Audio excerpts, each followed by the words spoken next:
তো আমার আছে। চ্যানেলের নাম আমার স্বপ্ন, ডেইলি ব্লগ আপলোড দিই। আপনারা সাবস্ক্রাইব করে রাখবেন। হ্যাঁ আব্বা, আমার মেয়ে পছন্দ হয়ে গেছে। আমি মেয়েকে বিয়ে করবো। কি? ও একটা কাজের মেয়ে, তুমি কাজের মেয়েকে বিয়ে করবা? হ্যাঁ, কাজের মেয়েকে তো বিয়ে করবো। অকাজের মেয়েকে বিয়ে করবো নাকি?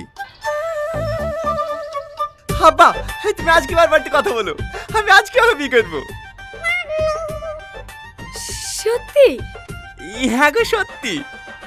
তাহলে আমরা অবশ্য আমি মিলে একটা ব্লগ বানিলি। আরে বানাবো গো বানাবো। এই বিয়ের পরে তো আমরা ব্লগই করবো। টনি, তোর কি মাথাটা খারাপ হয়ে গেছে নাকি? ওই মেয়ে সে তোর বিয়ে দেবো না। আব্বা তুমি বুঝতে পারছো না, সবচেয়ে পুরো